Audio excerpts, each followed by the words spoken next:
numerical problems, right? For the sex-linked inheritance, autosomal linked inheritance, okay, both dominant and recessive, correct? You got the point? So now ahead from that, this is the unit 8. I think you are aware of the genetics topics. Yes, here it's very important, and you can see the level of question. Level of question is very, very high. So we are going to see some problems also, and then accordingly we are going to prepare ourselves, right? Because until unless we don't know the level of questions, we cannot put our 100% efforts. So let us start. This is the question. I think you are able to see.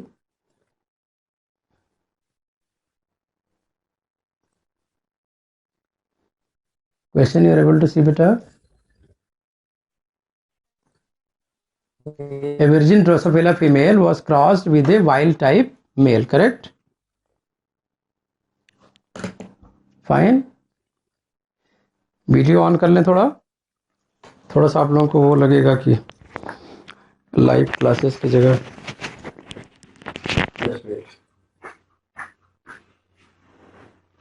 थोड़ी देर के लिए करते हैं, तो उससे आपको benefit होगा कि you will have a real feel of teacher. आपको लगेगा यार क्या ब्लैंक स्क्रीन देख रहे, नींद आ रही है। So all the things you have to adopt. Notepad रखा होगा, पेपर रखा होगा ना आपने, नोट बुक जरूर रखिए। Now see the question and then accordingly you will be able to understand कि why we are discussing from scratch to advance level. So this is question regarding virgin Drosophila female was crossed with a wild type male, correct? Virgin Drosophila female was crossed with a wild type male. The F1 progeny obtained had 4 type of males as shown below, right? This is the phenotype. This is the number exactly. White eyed, what is the number? 50. Wild type 3. Cross manless 44. White eyed and cross manless, this is just 3. Okay, just we have to see the question so that we could understand our target or goal. What is our goal exactly? Correct? Do you agree with that? So assuming that white eye and cross manless mutation are X-linked, because we have discussed yesterday, so this is relevant according to the topic what we had discussed. X-linked and recessive, the following statement were made. F1 females were also of 4 type as that of males. समझ पा रहे हो question को? White eyed cross manless male flies appear due to independent assortment, and map distance between the genes for white eye and cross manless is estimated to be 12 centimeter. The map distance between white eye and cross manless is estimated to be 6 centimeter. All F1 females are expected to be wild type. आपने देखा कितना option दिया हुआ, A, B, C, D, E, F. F1 wild type male appear due to crossing overs. Okay, and these are the statement. So which one is more accurate? आपको answer नहीं पूछ रहा हूँ, but now tell me what exactly they are asking.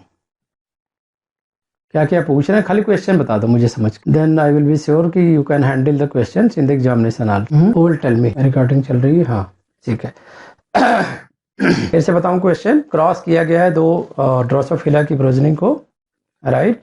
One is the wild type and other is a virgin Drosophila female, ठीक है? विर्जिन मतलब white eyed, ऐसे समझ लो। तो जब इन्होंने क्रॉस किया तो they can give you the numbers, phenotypic, character and accordingly their number, कि जब उन्होंने क्रॉस किया तो इनको 4 टाइप के फिनोटाइप मिले। Got the point? F1 progeny जानते हो, when you are crossing the male and female you are getting the F1 progeny. इतना क्लियर है? दिस इज क्लियर है ना? यानी वाइट आई फीमेल को you can show by the circle, you are crossing with the wild type male को कैसे दिखाते हैं? Bye square, right. नोटबुक रखा है सबके पास? All you should have a notebook. अब इसको जब क्रॉस कराया, then you are getting the F1 progeny. Okay, and in the F1 progeny there are 4 type of combination, right? The 4 type of phenotype, correct. So just wait, कोई गड़बड़ हो गई, ये सारा ना गायब हो जा रहा है। चलो 4 type means white eyed 50, and then wild type 3, and then third one is cross veinless. This is 44, and then mixed white eyes and cross veinless. This is 3. Now what we can see here, what we are expected to solve or get.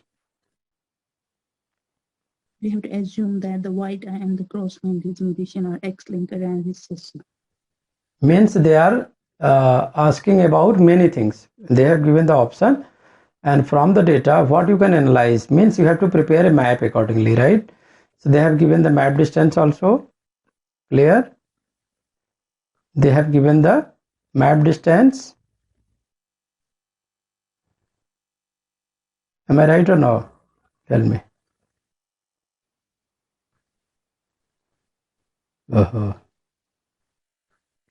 ठीक है, अभी चल रहा है pen. Now this is not going to be disappear.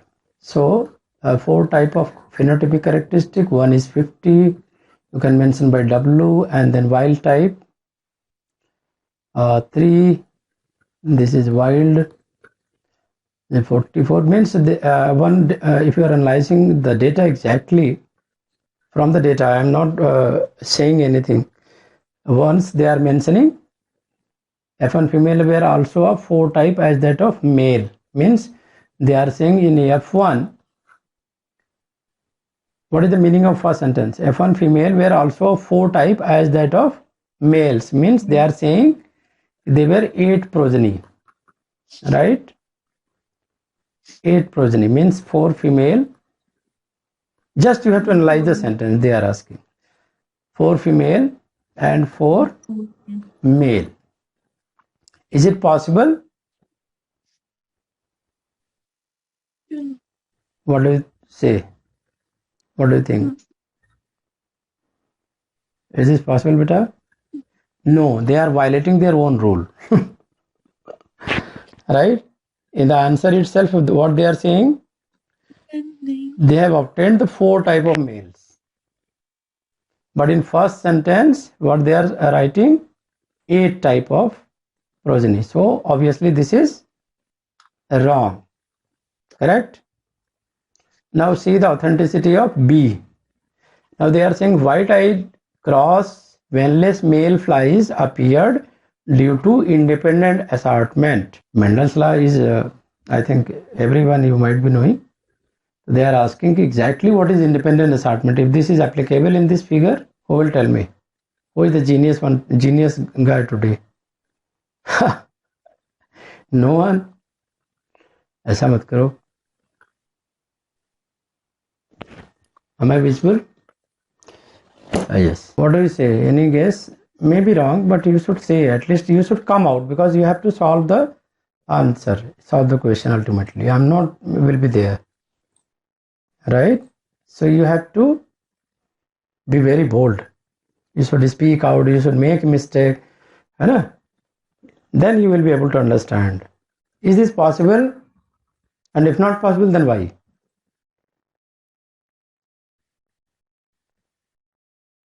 Should I repeat the question, or I should explain why or not? What do you say?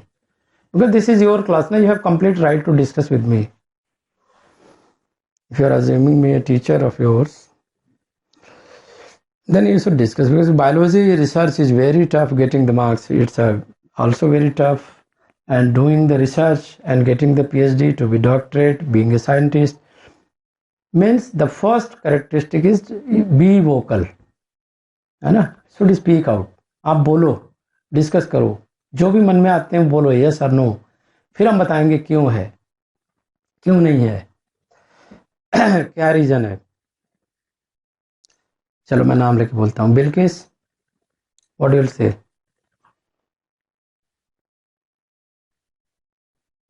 No idea. नहीं आता, बोल दो नहीं आता है, नो प्रॉब्लम. अदर्स?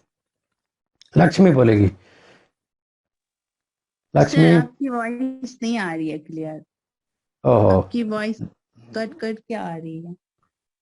अभी आएगी क्लियर. अभी बताओ, अभी क्लियर आ रही है वॉइस? स्ट्रीमिंग ऑफ कर दिया सो दैट. जी सर, अभी आ रही है अच्छे से. हाँ, भी अच्छे से आएगी. Now tell me what you will से.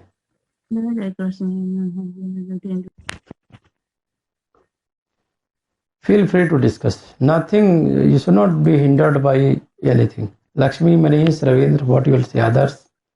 This is your class. Mendel's law you are studying from 9th class, है ना? And they are simply asking, is this independent assortment is applicable in this figure or not?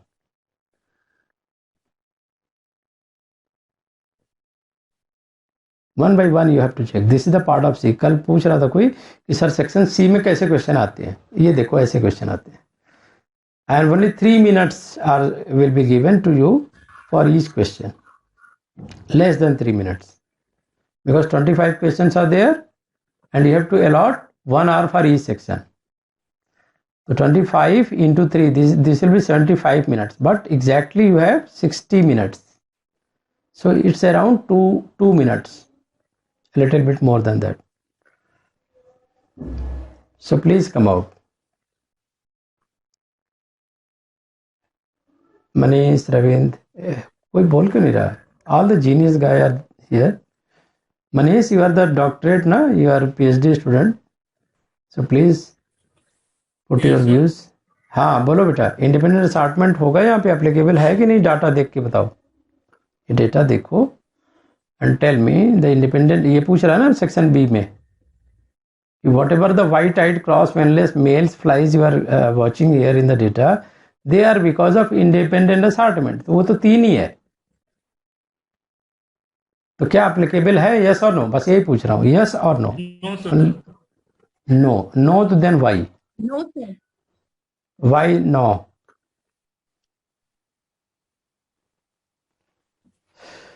Y no बेटा?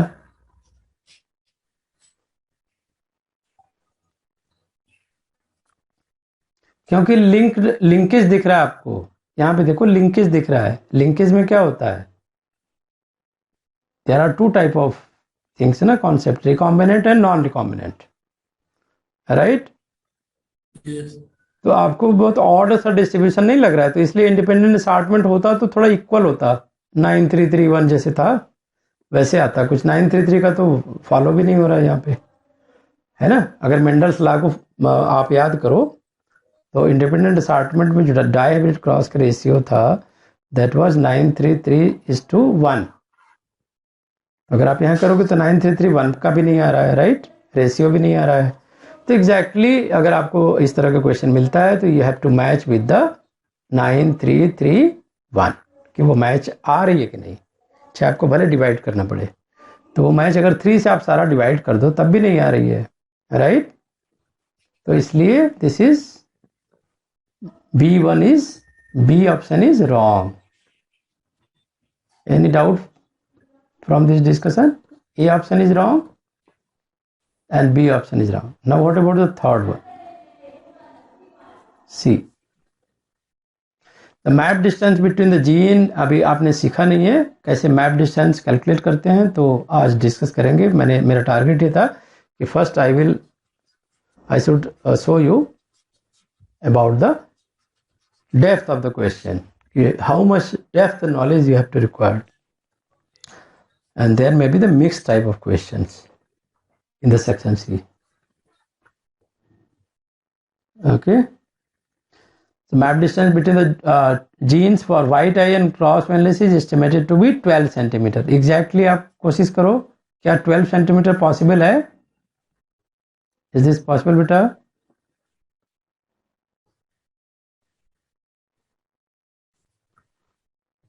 एक guess ही करना है, इसमें calculation तो पूछा भी नहीं बेचारे ने, इतना तो सीधा साधा है सी से यार।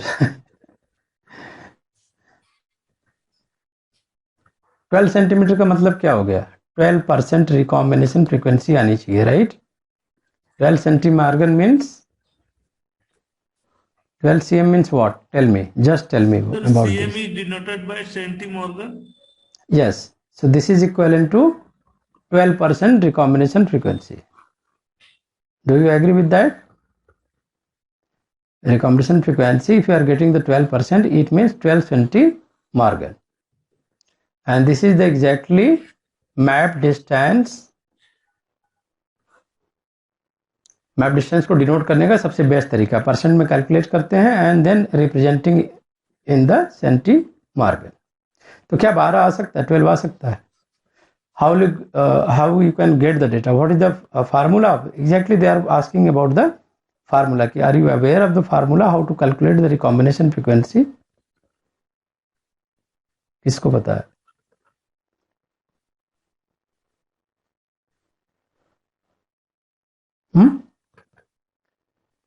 अरे यार सिंपल है यार, रिकॉम्बिनेंट अपॉन टोटल, ठीक है, इनटू 100, बस इतना ही है। उन्होंने एक दो जीन का नाम दे रखा है, व्हाइट आई एंड क्रॉस वेनलेस, दोनों को मार्क करो, व्हाइट आई एंड क्रॉस वेनलेस, इसके बीच में इन्होंने पूछा है कहीं, तो ये तो नॉन रिकॉम्बिनेंट हुए ना, रिकॉम्बिनेंट तो ये होंगे लेस वाले जो वैल्यू होते हैं। टोटल कितने हो गए? टोटल जोड़ो जोड़ो जरा, तो आपको गेस वाला है तो मिल ही जाएगा, एग्जैक्ट नहीं मिलेगा तो। टोटल 50 44 94 हो गए 100 और प्लस 6 100 हो गया। और रिकॉम्बिनेंट कितने हैं? 6 अपॉन 100 into 100 ठीक है, हाँ इंटू 100, तो 6% आ रहा है करीब, ठीक है। वो भी एक आंसर है ना। लेकिन उन्होंने पूछा है कि हाँ map distance between the gene for white eye, और दूसरा भी दिया है map distance between white eye and cross veinless estimated to be 6 centimetre. तो क्या ये सही है? अगर 12 नहीं सही है तो क्या 6 सही है? रुक रुक, ध्यान से क्वेश्चन पढ़ो। नहीं, no, then D is also D is not correct, थोड़ा ज्यादा ही होगा 6 से, क्योंकि हमने एग्जैक्टली कैलकुलेट तो किया नहीं है ना, उसमें बहुत सारा फार्मूला होता है, 6 से ज्यादा ही होगा, डी तो होना नहीं है, उन्होंने डी तो आपको कंफ्यूज करने के लिए दिया है। तो 6 और 12 के बीच में होगा, तो ये मान सकते हैं कि मे बी 12 हो। चलो एक ऑप्शन को मार्क लिया कि दिस में B correct. Now come to option C, sorry E. All F and female are expected to be wild type. Yes. How you can, what you can say about this?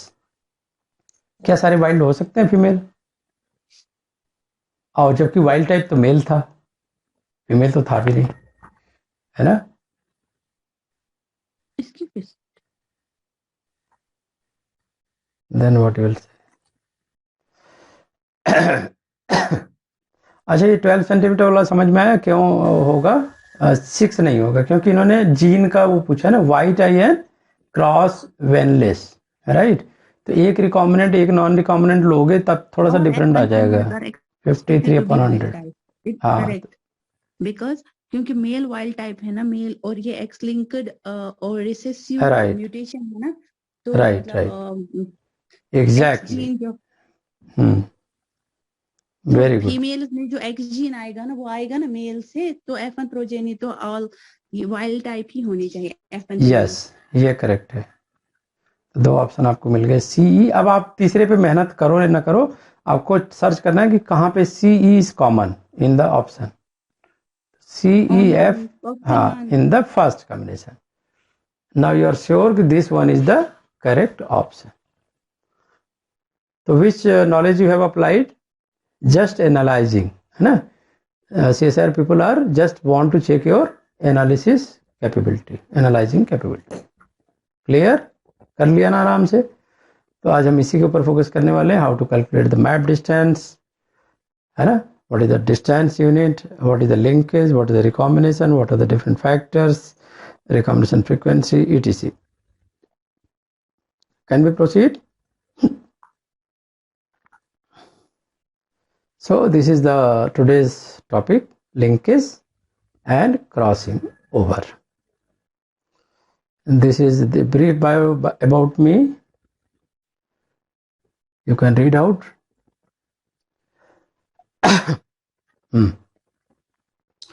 So this is about linkage, crossing over, chromosome mapping in eukaryotes, right?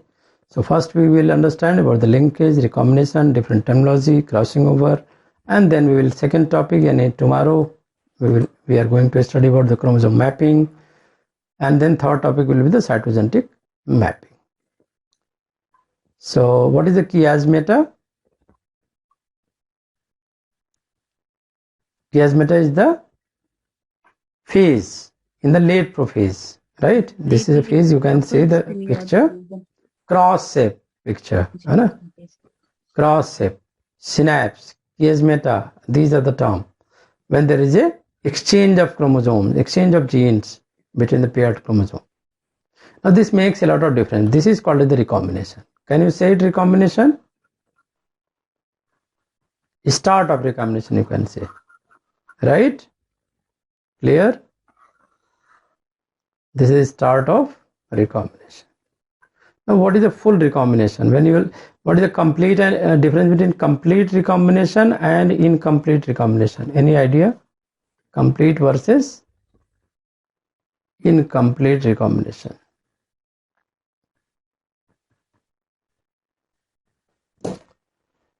Any idea? No?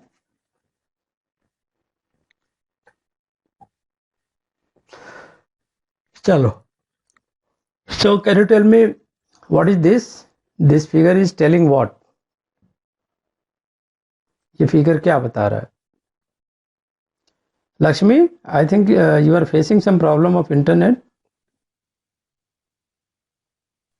Anyone also facing the same? देखो बिल्किस जम्मू से कर रही है attend, right Bilkis? Yes, sir. And still very high motivation and very high internet speed. Rest all have very slow internet speed. हाँ Ravindra, yes What is sir, this? मेरे यहाँ पे light भी चला गया है तो वो मोबाइल से करना पड़ता है। अच्छा अच्छा, ठीक है। हाँ क्या बोल रहे हो रविंद्र, बोलो। सर ये पूछा जी, चार्ट याद करना जरूरी है? अरे भाई याद नहीं पूछ रहा हूँ, है क्या ये? इतने तो बड़े हम लोग हो गए, पता तो होना चाहिए ये पिक्चर किस चीज का है, जी सर। क्या है ये, यही पूछ रहा हूँ, simple. What is this? It's chromosome. This is a chromosome map. Yes, sir. इतने ही तो बोलना था, दिस इज मैप। जिसको हम सेंट्रोमियर से ये डिवाइड करते हैं। हाँ, and this map was prepared first time in which year? Tell me, किस ईयर में और किसने बनाया था? बिना किसी इंस्ट्रूमेंट के, बिना किसी हाई फाई टेक्निक के। आज हम लोग क्या करते हैं, भाई ये इंस्ट्रूमेंट नहीं है, हाई फाई लैब नहीं है, तो हम रिसर्च नहीं कर सकते। एक्चुअल में मोटिवेशन की कमी है, nothing else.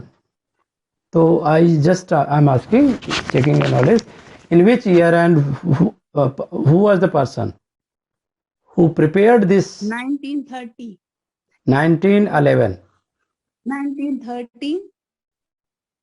11 to 13. And the person was Little Stewart. Okay, so T.H. Morgan started his study over the X chromosome, white eyes, right? This was the exact study over the What? model organism Drosophila X chromosome. T.H. Morgan studied, and his student exactly was able to find out the locus, right? So map was prepared not exactly by the T.H. Morgan, rather than Little Stewart went. He was his student, Morgan students. Okay, so in 1911 because he was very strong in the algebra and mathematics, he was able to calculate and constructed the world's first chromosomal map. How this is exciting to you, है ना? Without any instrument, without any very electron microscope or anything, na? He was not able to see even the genes or DNA, and I am sure that at that time there was no discovery of such kind of techniques to figure out all the details, है ना? So closely, without any mistakes. So if this is exciting to you, then you can learn the map easily, I am sure. So no microscope was powerful enough to see genes, nor was any measuring device accurate enough to obtain the distance between them. In fact, Stuart Went did not use any sophisticated instrument. Instead, he relied completely on the analysis of data from experimental crosses with Drosophila. So Stuart Went based on his mapping procedure on the principle that gene on the same chromosome should be inherited together. He was very sure about these things, right? Chromosomes should be inherited together because such genes are physically attached to the same structure. That's why they were saying them as a different term. Now it's known as a linkage. पहले क्या बोलते थे linkage को? Can you tell me? When this term was, this is the modern term, linkage. He was not aware of the linkage. Can anyone guess what was the old term given for the linkage? Lakshmi?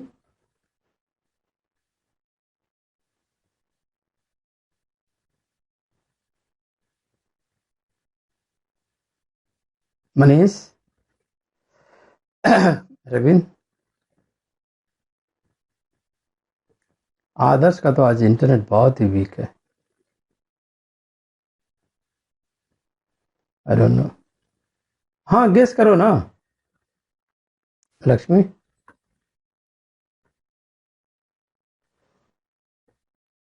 When the linkage was not discovered, then what was the exact term given for the linkage? मैं बताऊं? कुछ बोलो तो सही. बिल्किस जानती है. Tell me Bilkis. Sorry, पानी लाना पड़ेगा. No, sir, I don't know the old term. अरे बड़ा सिंपल, आपने सुना होगा coupling and repulsion. Yes, sir. नहीं जानते थे? ओह, सीएसआर के सारे स्टूडेंट इंटेलिजेंट होते हैं, मैंने पहले ही बोला था, बट उनको बेसिक्स का थोड़ा पता होना चाहिए.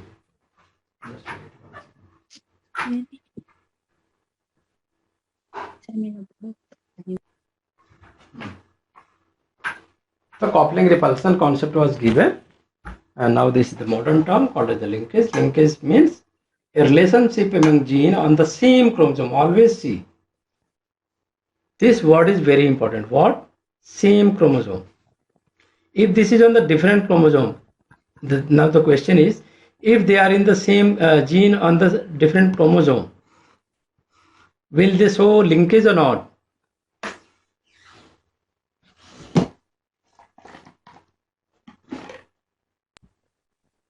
No. अरे शो करेंगे.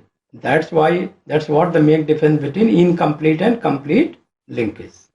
अगर सेम क्रोमोसोम पे होंगे then there will be the complete linkage, और अदरवाइज डिफरेंट जीन पे होंगे तो incomplete linkage. What is the difference between complete and incomplete linkage?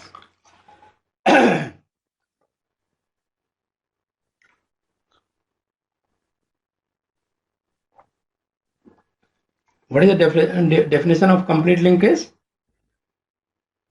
From there you can get the answer.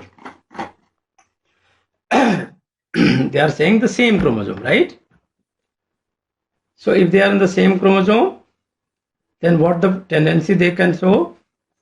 Always they will be inherited in the next generation.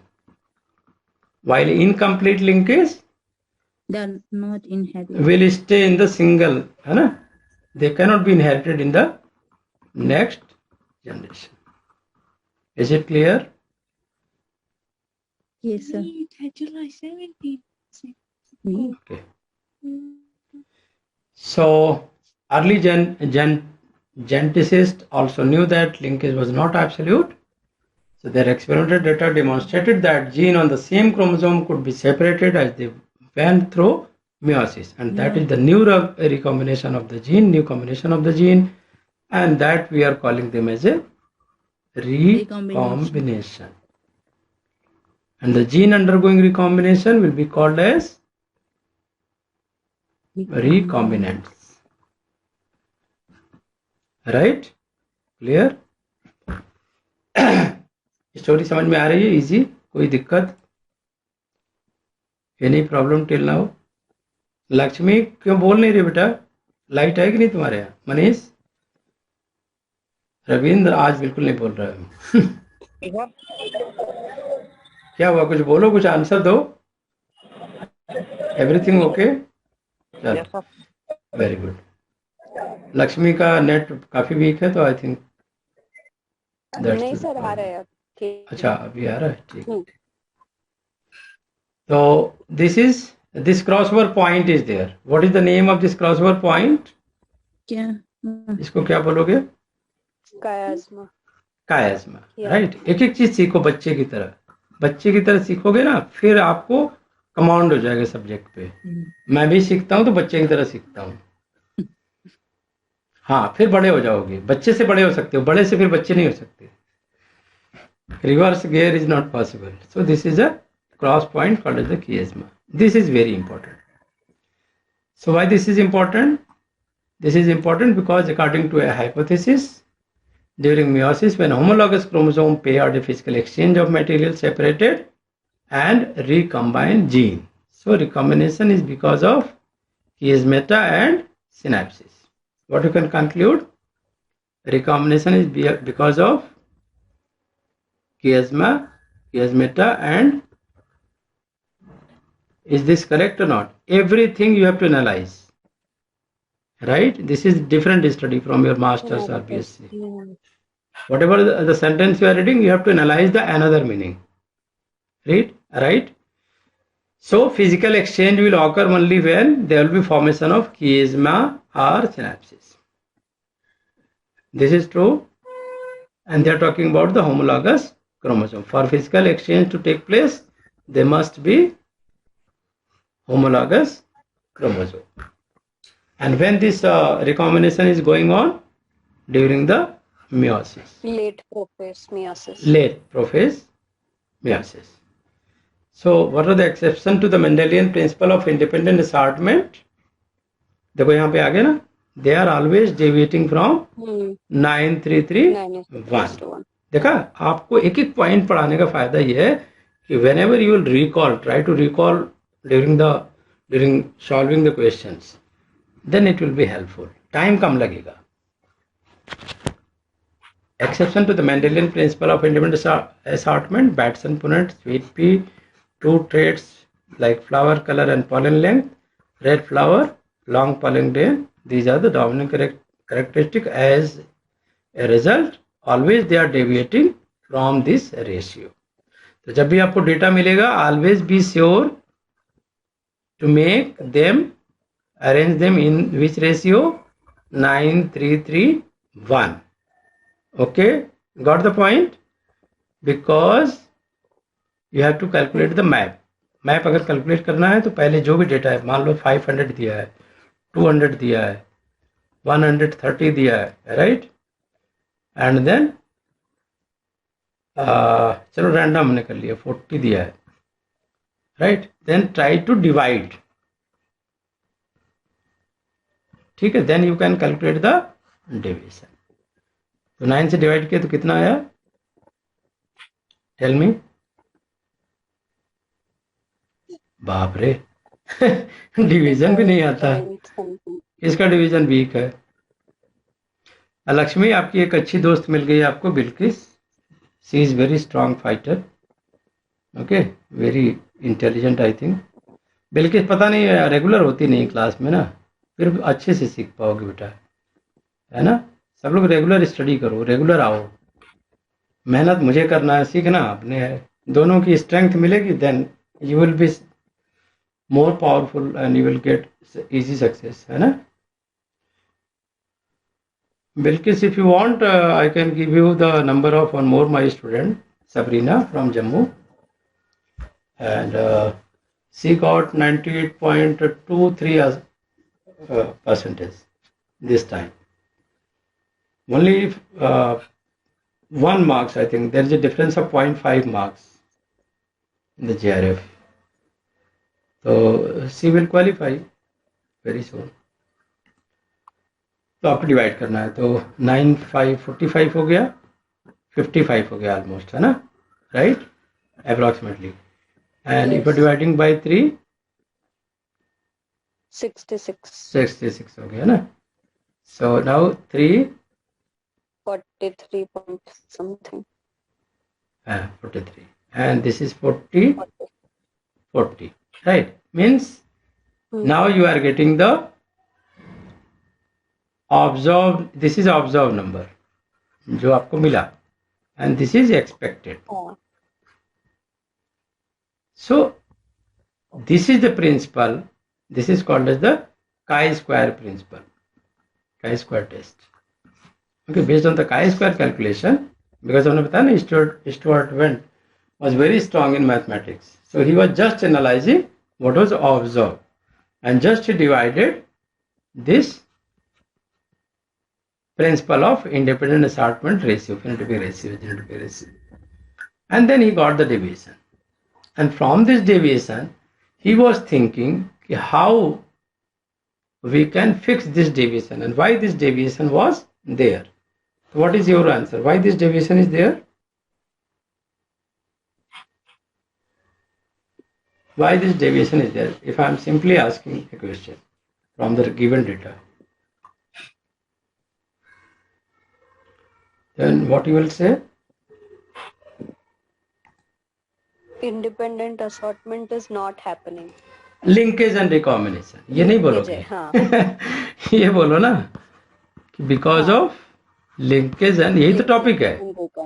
Strongly बोलो, linkage and recombination की वजह से ये different ratio observe हो रहे हैं, and they are deviating from the Mendelian independent assortment. अभी clear हो गया इतना? Why linkage and recombination occur? Because this is the deviation.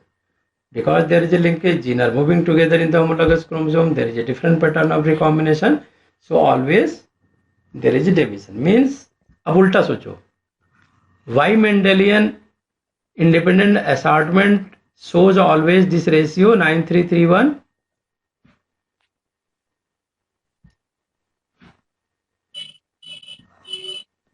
ये क्यों आ रहा था मेंडेलियन के इंडिपेंडेंट असॉर्टमेंट में, ये रेशियो क्यों आया था? Tell me. Because linkage and recombination was absent.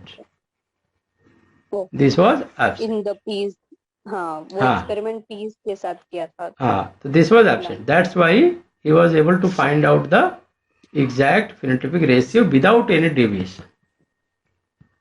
And if the linkage and recombination is there, always you can see the change, है ना, change number, change phenotypic ratio, genotypic ratio. Now you are clear about this? अभी बिल्कुल clear है? किसी को कोई doubt? Bilkis B participative बेटा, बोलो. मनीष, हाँ बोलो बिल्किस. Am I right? अभी तक समझ में आया? क्लियर है? Yes, yes, sir. Very good. So, Bilkis, a little bit about of your education. Have you passed the masters? Or doing? Yes, sir. I have done my MSc biochemistry, sir. Okay. And this time, have you appeared in the examination? CSIR? Not in CSIR, sir. I'm going to apply JK SET, sir. State eligibility test. Okay. They are giving the scholarship. I am not sure they are giving the scholarship. Yes, sir. We have the same syllabus for like same. Yes. With, Yes. Yeah.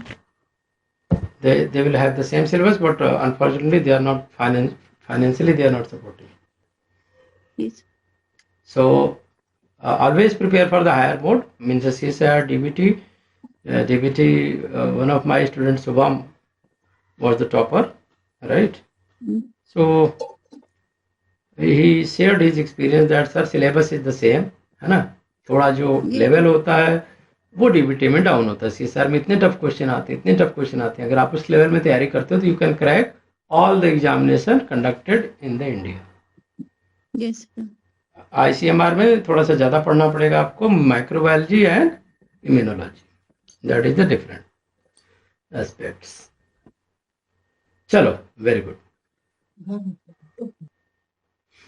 Others, what about you? थोड़ी बातें चलती रहती, बोरियत दूर होती रहती, नींद आने लगती है, नहीं तो सब सोने लगेंगे कमरे में बैठ के, है ना. हाँ others, am I audible? Audibility भी चेक हो जाती है, सुन रहा है कि नहीं सुन रहा है. हाँ, प्रॉब्लम है थोड़ा सा नेट की, आई थिंक. चलो, नो प्रॉब्लम. तो ऑडियो भी फाइन है.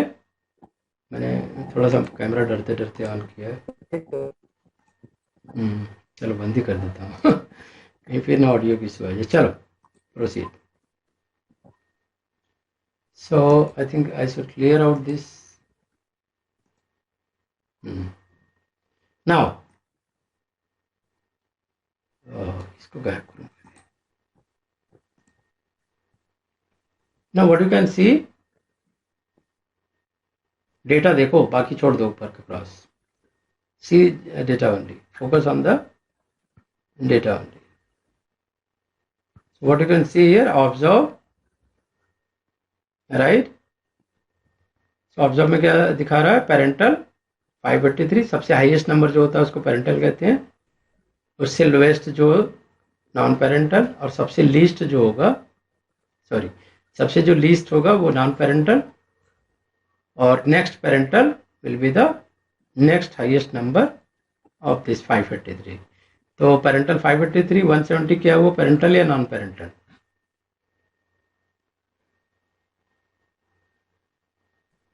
This is the next highest number, so it will be parental और non parental. Tell me. Parental नहीं समझे? पेरेंटल समझे कि नहीं समझे? चलो बताओ. Yes sir, yes sir. तो जब क्रॉस कराते हो आपको तो कुछ डिफरेंट कैरेक्टरिस्टिक आती है, तो वो होते हैं नॉन पेरेंटल, है ना. पेरेंट्स होते हैं जिनको हम आपस में क्रॉस कराते हैं, वो पेरेंटल है. हाँ. और फिर जो F2 प्रोजेनी में हमें मिला,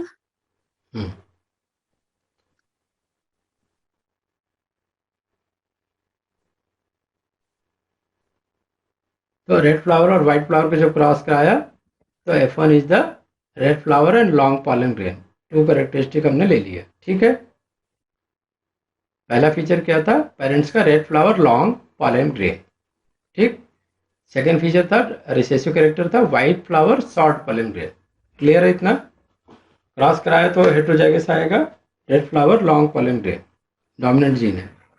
जब F2 किया तो इंडिपेंडेंट असॉर्टमेंट हुई, करेक्ट. यही कॉन्सेप्ट है. Yes sir. तो पेरेंटल क्यों आए? क्योंकि पेरेंट्स मैच करते थे, simple. Red flower long pollen grain थे तो वो उनकी नंबर थी 583. सेकेंड हाईएस्ट नंबर को पेरेंटल मान रहा है क्योंकि वो भी मैचिंग था, रेड फ्लावर और शॉर्ट पॉलन ग्रेन, यानी यहाँ से आ गया व्हाइट फ्लावर से, तो वो थोड़ा नंबर कम हो गया, 170 हो गया. बाकी जो 2 की बात हो रही है उनके नंबर्स काफी कम थे, तो हम इनको मानते हैं this is a non parental. अभी क्लियर है?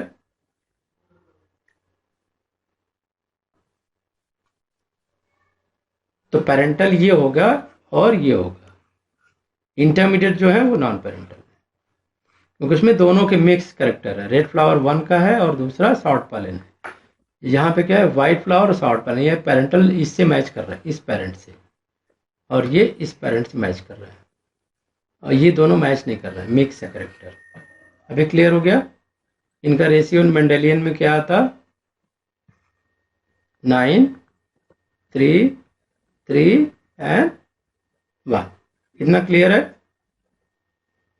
इज दिस क्लियर बेटा? अब इनको ऑब्जर्व देखो. ऑब्जर्व में 583 इनको मिला parental, 26 non parental, 24 non parental, parental 170. ठीक है. एक्सपेक्टेड कितना हुआ? एक्सपेक्टेड कैसे निकाला बेटा? डिवाइड कर दिया 9 से, 9. डिवाइड किया, इन्होंने डाटा दिया है वो जैसे किया है, हाँ एक्सपेक्टेड उसी से 9 हाँ यस, टोटल कर दिया इन्होंने 803, ठीक है, और 583 अपॉन, करो कैलकुलेट, 583 अपॉन, मेरी राइटिंग ना सुपर डॉक्टर की तरह है डॉक्टर के भी ऊपर, तो दिस इज रेशियो एग्जैक्टली 9, ठीक है, 9 होना चाहिए था,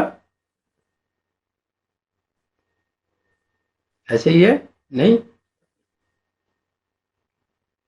माइनस करोगे ना यार, 803 माइनस 583 कितना आएगा, अब बताओ, 0, ये कितना हो गया, 7 हो गया ना, 7522 20, नहीं माइनस नहीं किया, कैसे आया एक्सपेक्टेड, टेल मी। तो frequency of the 4 classes of F2 progeny deviate is significantly from the Mendelian expectation 9331. 9 से पहले डिवाइड करोगे, रूल वही है, ठीक है, पहले आपको 9 से डिवाइड करना है, ये 583 को, आप कितना आया कैलकुलेट करो,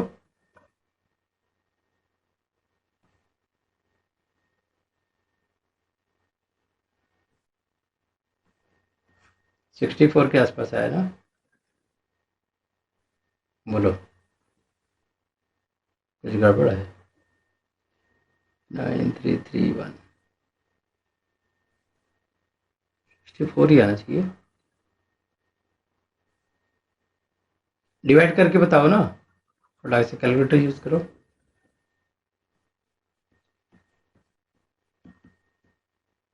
ट्वेंटी 26/3 कितना हुआ है, 8, 24/3 8 है ना, 170/1 170, ये कुछ मैच नहीं कर रहा है, चलो आगे देखते हैं, चलो एनीवे इन्होंने दोनों डेटा दिया है, I will clear you very soon, अभी करता हूँ मैं, just for the information I was analysing this data कि चलो ऑब्जर्व आ गया, और एक्सपेक्टेड 933 के हिसाब से ये होना चाहिए, ठीक है,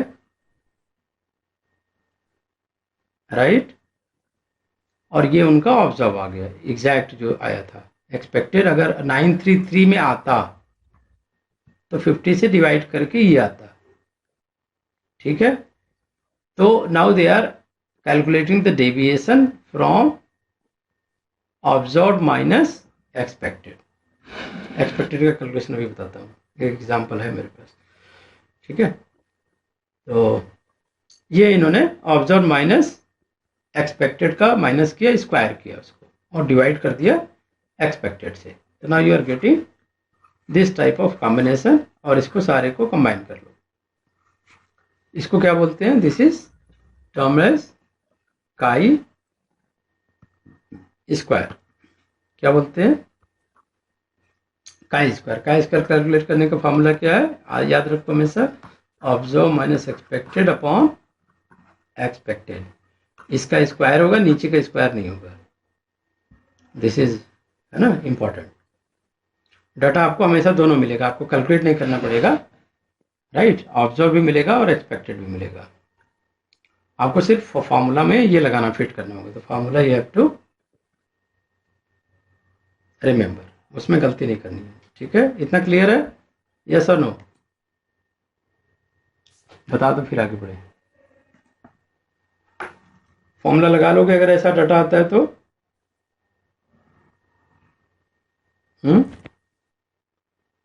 लक्ष्मी बिल्किस, इतना क्लियर है, ऑडियो नहीं जा रही है लग रहा है, हाँ ठीक है, तो आगे बढ़े, yes sir, so this is called as the chi square, और काई स्क्वायर अगर आप कैलकुलेट करोगे then you are getting around 7.8, now you have to calculate कि you have to reject the hypothesis or you have to accept the hypothesis, hypothesis क्या थी कि the gene for flower colour and pollen grain length है assorted independently, लेकिन chi square की value बहुत ज़्यादा आई और डिग्री ऑफ फ्रीडम इज 3। तो अब इसका वैल्यू अगर आप कैलकुलेट करोगे तो then you have to reject the hypothesis because this is greater than the critical value. वो कैलकुलेशन डिटेल में हम करेंगे अभी। This is just a recap to make out clear that what are the recombinants, how the map can be calculated by calculating the frequency of recombination. Why we are stressing over the frequency of recombination? क्यों हम frequency of recombination की बार बार कर रहे हैं बात calculate करने की? क्या बोलोगे? Why frequency of recombination must be calculated?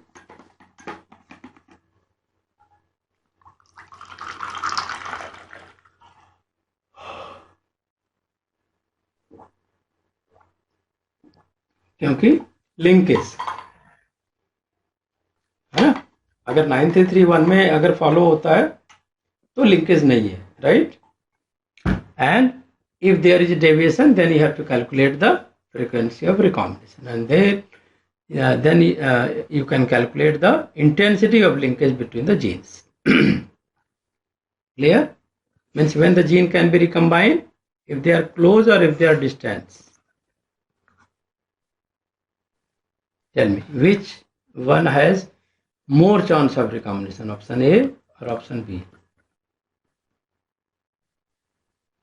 Tell me किसमें रिकॉम्बिनेशन की ज्यादा चांसेस है, ए में या बी में? बी में सर। बी में, because the distance matters. Distance जितनी ज्यादा होगी उतना ज्यादा रिकॉम्बिनेशन के चांसेस है। Okay, so gene can recombine when they are far away from each other, so that's you can calculate from the frequency of recombination. This is called the genetic map कि कितना दूर है, how far they are. Okay, so now अब suppose ये आपको मिल जाता है parental recombinant, already we have discuss, 2 parental और 2 रिकॉम्बिनेंट आपको मिल गए, then you are focusing on कि they are following independent assortment और not, right? If they are following, then there is a different issue, and if they are not following, you can calculate the frequency of recombination because this is a measure of linkage intensity, right? तो linkage intensity आप calculate कर सकते हो, test class से भी कर सकते हो, ठीक है? अब यहाँ पे देखो, यहाँ पे आपको क्लियर हो जाएगा कि कैसे फ्रीक्वेंसी ऑफ रिकॉम्बिनेशन कैलकुलेट करते हैं। For example 450, what is the 450? क्या बोलोगे इसको, पेरेंटल और recombinant? 450 is parental 2, 470 largest number, तो दिस विल बी पेरेंटल 1 या 1 2 का कोई चक्कर नहीं है, पेरेंटल मान लो सीधे सीधे, ठीक है? हो गया parental. Lower number is 40 to 38, तो what will be this? This will be the recombinant. तो कितने टोटल रिकॉम्बिनेंट होंगे? 80। पेरेंटल कितने हो गए? 920। तो आपको कैलकुलेट करना है। तो परसेंट फ्रीक्वेंसी आप किसका कैलकुलेट कर रहे हो? You are calculating the percent frequency of Bilkis, Lakshmi, recombinant की, है ना?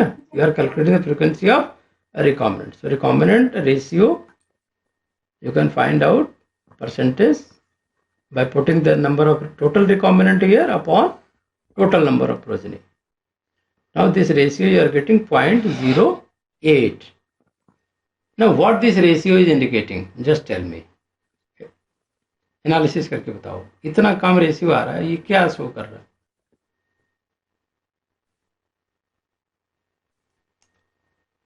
रिकॉम्बिनेशन फ्रीक्वेंसी कब लो होगा? when the gene are very tightly linked. When the gene are very close to each other, then you are saying they are linked, right? तो percent frequency से आप calculate कर सकते हैं. If the percent frequency is low, the gene is linked. If the percentage frequency high, they are recombinant. And recombinant frequency cannot be greater than or less than 50%. 50% से कम ही होगा, ज़्यादा नहीं होगा. This should not exceed 50%. ठीक है, जैसे आप देखो 42 आया, 30 मतलब कुछ भी नंबर आ सकता है, बट 50% से एक्सीड नहीं करेगा. 50% तो पेरेंटल होंगे एंड बाकी जो 50% के अंदर होंगे दैट विल बी द क्या होंगे, रिकॉम्बिनेंट. ठीक है. For any two genes, the frequency of recombinant gametes never exceed 50%. This upper limit is reached when genes are very far apart. ठीक है. Never exceed 50%. I agree. And if the reason is asked क्यों नहीं होंगे, तो what you will say?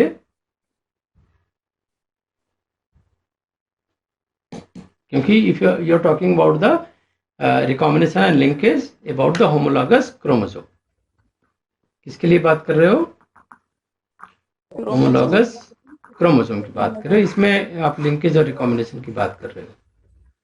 तो अगर ये 50% से एक्सीड हो जाएंगे तो फिर ये होमोलॉगस क्रोमोसोम हुए ही नहीं ना. ठीक है, डिफरेंट क्रोमोसोम में चले गए. अगर ये लेस देन 50% रिकॉम्बिनेशन आ रही है, then it's a confirm that they are on the same chromosome. अभी समझ में आ गया क्यों 50% से कम होना चाहिए या एक्सीड नहीं करना चाहिए? Because we are talking about the homologous chromosome. If they are really not homologous chromosome, so obviously the recombination frequency can be more than 50%. Less than 50. Are more than. If homologous chromosome is not there. उल्टा सोचना है ना? Recombination frequency of recombinant gametes never exceed 50% when this is a homologous chromosome. But if this is not homologous chromosome, then present frequency may exceed 50%. अभी clear हो गया? Is this clear बेटा? देखो एक हफ्ते में हमने कितना सीख लिया ना. सेक्स लिंक का पूरा सीखा, एलोसोम का सीखा है ना, ऑटोसोम डोमिनेंट, बहुत रिसेसिव, उसके न्यूमेरिकल सॉल्व किए, कम से कम 40-50 न्यूमेरिकल सॉल्व किए. वो वीडियो देख लेना. वीडियो मैंने ग्रुप में शेयर किया है. जो ग्रुप में नहीं है वो ग्रुप में ज्वाइन कर लेना, व्हाट्सएप ग्रुप में. और बैच ज्वाइन कर सकते हो ऐप पे. वो मैंने आपको लिंक दे दिया है, बैच का नंबर दे दिया है, कोड दे दिया है. आपको लॉगिन पीसी से भी कर सकते हो और मेरिट ऐप लाइफ साइंसेस का ऐप ज्वाइन करके वहाँ पे बैच का रिक्वेस्ट भी डाल सकते हो. अगर आपको ज्वाइन होने में दिक्कत आ रही है तो फिर वहाँ भी नोटिफिकेशन आपको मिल जाएगा, क्लास का लिंक मिल जाएगा. रजिस्ट्रेशन फीस हमने क्लियर कर दिया है, राइट, 750 पर मंथ है. तो 1-2 दिन में कर लो, क्योंकि मंडे से फिर कंटिन्यू तभी हम कर पाएंगे, because also I am human being, है ना. चाय पानी पिलाते रहोगे तो हम पढ़ाते रहेंगे. ठीक है, समझ गए बात? क्लियर? यस और नो? Yes sir. चलो थैंक यू. तो हमने यही बोला था, लिंकेज को क्या पुराने टाइम में बोला गया था? Coupling and hello, Who will tell me? देखो एक साइंटिस्ट की ना ऑब्जर्वेशन बहुत तेज होनी चाहिए. ठीक है, पुराने समय में किसको कितना ज्यादा नॉलेज था? कुछ नहीं नॉलेज था, लेकिन अपना लॉजिकल पावर, एनालिसिस, ऑब्जर्वेशन, है ना, कैलकुलेशन पावर, इसकी स्ट्रेंथ से इतना डिस्कवर हो पाया. तो what the difference you can see in the both the pictures. चलो गेस करके बताओ फटाफट. ये क्या शो कर रहा है? Homozygous without recombination. ठीक है, इतना ठीक है. This is homozygous gene, okay, and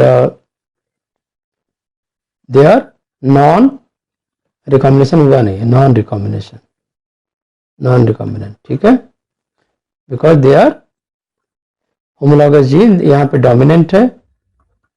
analysis करो ना, मैं भी एनालिसिस कर रहा हूँ, मुझे थोड़ी कुछ आता है. And this is recessive. हाँ अब यहाँ पे देखो, यहाँ पे कुछ क्रॉसिंग ओवर हुआ है इसके बीच में, यस सर। जीन एक्सचेंज हो गया, स्मॉल एल इधर आ गया, स्मॉल आर इधर आ गया, तो ये हो गया recombination, this is a recombinants, right. ये रिपल्सन, रिपल्सन को एग्जैक्टली क्या बोलोगे, रिकॉम्बिनेशन, कॉम्बिनेशन। ठीक है, क्लियर। तो कुछ भी एनालिसिस के लिए क्वेश्चन में आंसर दे दें, नाउ यू आर श्योर कि व्हाट यू वांट टू से, your concept will be very very clear, right, about the anything, coupling, repulsion, कुछ भी ऑब्जर्वेशन के बेसिस पे now you can say repulsion is exactly the recombination, while coupling, Mendel exactly observe coupling, not repulsion. अगर repulsion होता तो उनका ratio independent assortment का कभी भी 9331 का नहीं आता है। एग्री करते हो? 933 का रेशियो तभी आया व्हेन देयर वाज ए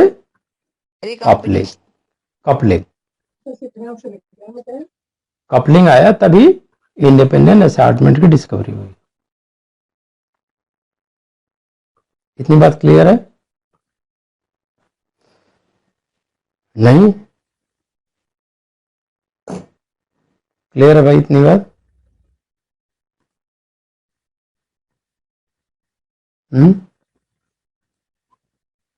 चलो आगे बढ़ते हैं। So linkage phase, coupling, linkage phase, there are two linkage phase, coupling and repulsion.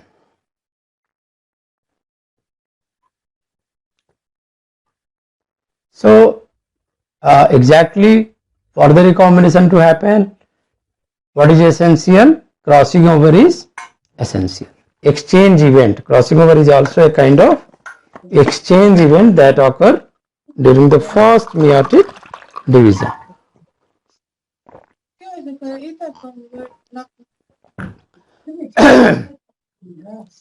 ठीक है, इतना क्लियर हो गया? तो there is a formation of tetrad. What is tetrad? Because there are two chromatids. So this is a tetrad. Tetrad means one centromere and how many chromatids? How many chromatids? 2 here and 2 here. Total 4.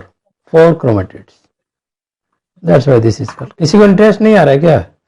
अच्छा नहीं लग रहा है या बिल्कुल bouncer जा रहा है, समझ नहीं आ रही है? लक्ष्मी तो बिल्कुल नहीं बोल रही है, मनीष, रविंद्र बिल्कुल आज नहीं बोल रहा है। My first class, that is right. हाँ चलो, फिर भी तुमने काफी पार्टिसिपेट किया। पार्टिसिपेशन शुड बी एग्रेसिव, है ना, aggressively you should participate.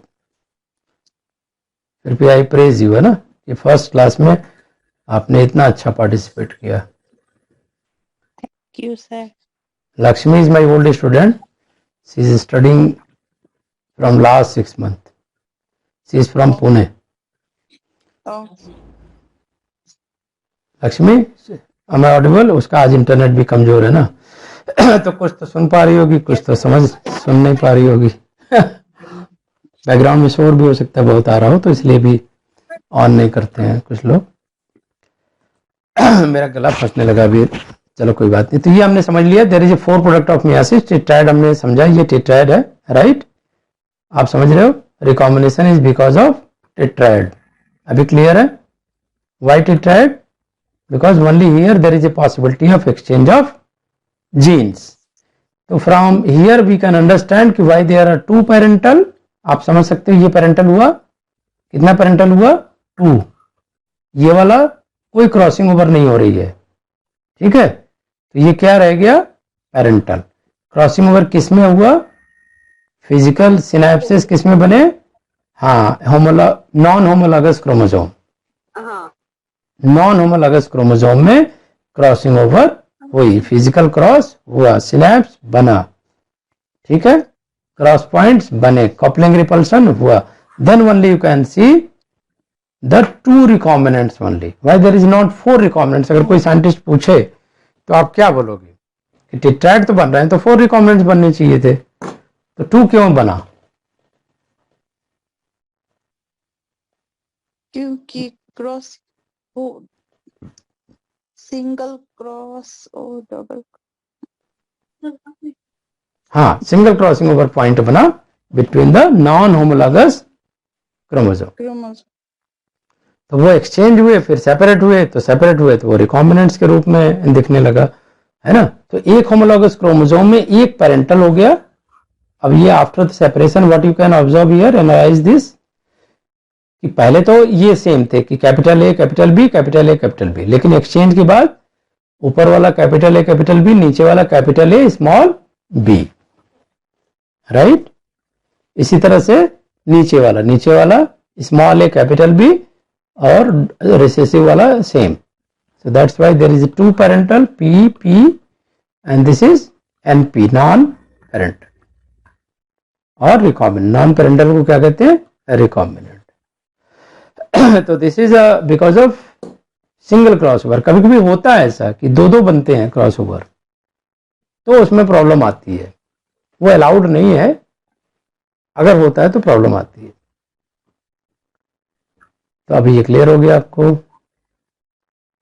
Prophase 1 double crossover आप देख लो, बना भी है यहाँ पे, राइट। ट्रिपल क्रॉसओवर भी पॉसिबल है, ओके। वो सिंगल क्रॉसओवर था, वो कौन सा था, टेल मी। Single crossover. यहाँ पे क्या देख रहे हो, डबल क्रॉसओवर में भी आपको ये मिल रहा है, दो पेरेंटल, हाँ सॉरी, ये पेरेंटल, दो पेरेंटल एंड दो नॉन पेरेंटल। ये देखो NP and this is NP, this is P, this is P. Triple crossover भी पॉसिबल है, यस और नो, ठीक है, हो रहा है। तो नाउ कितने parental and tell me how many parental are there. तो दिस इज 1, ये एनपी, ये पी, ये एनपी। तब भी आपको देखेंगे दो पेरेंटल होगा एंड दो नॉन पेरेंटल है। तो can you guess why this is happening, they are not changing the ratio of parental non parental, मतलब वो चाह रही है even that there is a double crossover triple crossover. क्या रीजन हो सकता है,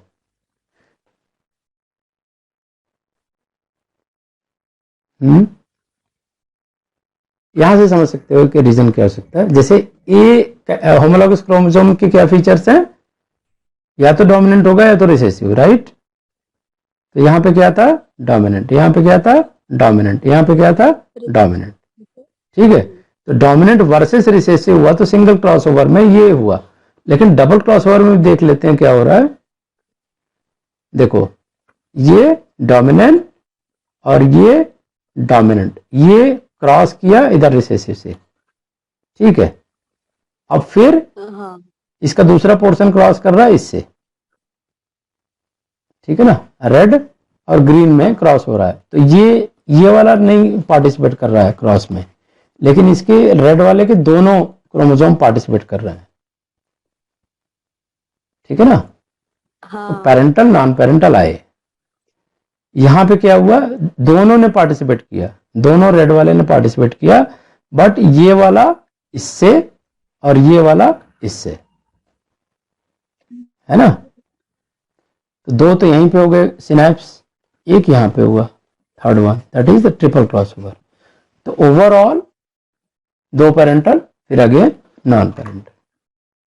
इसी तरह से कितना भी क्रॉसओवर बनाओगे, क्वाड्रपल, है ना, अल्टीमेटली यू कैन सी, और ज्यादा करा दोगे तो फिर ये वापस आ जाएंगे अपने मोड में एक्सचेंज करते करते। तो ये क्वेश्चन पूछ सकता है कि after how many cross over, है ना, again the chromosome can regain the same situation. यहां पे देखो there is no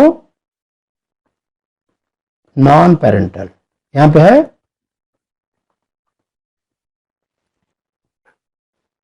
crossover between sister chromatid, तो आपको कोई फर्क नहीं पड़ेगा। सिस्टर क्रोमेटिड में करो तो ऊपर का क्रोमोसोम नीचे आ जाएगा, ऊपर का जीन नीचे आ जाएगा, बस यही होगा, है ना। क्या बनने वाला है, कुछ भी नहीं। क्वाड्रपल क्रॉसओवर में क्या हुआ, ऊपर का नीचे जीन है, नीचे का ऊपर चला गया।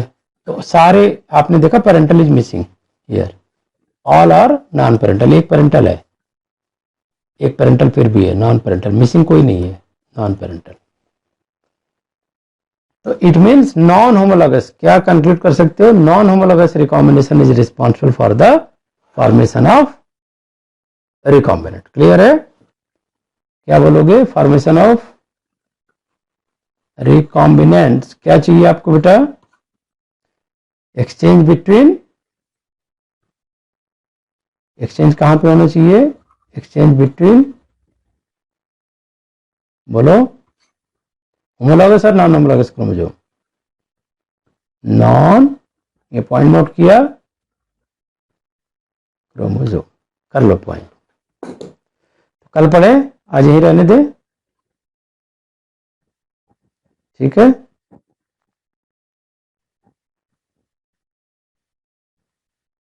क्या बोलते हो? कल पढ़ाई करें, सारी पढ़ाई आज ही कर लेंगे तो फिर कल कैलकुलेट करना सीखेंगे about the gene distance, how to calculate, how to know, right, how to arrange the gene after the no crossover, single crossover, double crossover. आपने सुना होगा डीसीओ कैलकुलेट कैसे करते हैं ना, फिर उसमें पूछते हैं कि जीन मिडिल में है कि किनारे है, ये पूछते हैं ना, आपको याद है? ये क्वेश्चन आपने देखा सीएसआर में, पूछते हैं कौन सा जीन मिडिल में है, ये बताओ। तो वो कैसे पता लगता है? डबल क्रॉसओवर से। तो हम कल देखेंगे different calculation, mapping calculation, then order of the gene, ठीक है ना? कल ये सारा सीखेंगे। सैटरडे को ऑफ रहेगा, टेस्ट सैटरडे को रख देंगे, सैटरडे या संडे को, संडे को रख देंगे, ठीक है? कल ये भी सीखेंगे। टेस्ट हो सर, हाँ बेटा, जो क्लास चल रही है उसी का होगा सर, हाँ उसी का, उसी का। 3-4 दिन का। जी सर।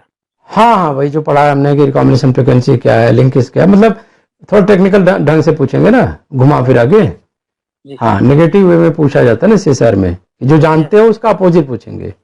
जी सर। हाँ, ट्रू जानते हो तो फॉल्स पूछेंगे, फॉल्स जानते हो तो ट्रू पूछेंगे, मतलब उल्टा सीधा पूछते हैं ताकि आप फंसो और गलत करो। जी तो मैं चाहता हूं कि आपका कम से कम नंबर आए तो फिर आपका फोकस, कंसंट्रेशन सब बढ़ेगा। अच्छा नंबर आ जाए तो बहुत अच्छी बात है, ठीक है? तो ट्राई करो बैच ज्वाइन करने का, कंसंट्रेट करो जल्दी से जल्दी रेगुलर होने का, सो दैट आई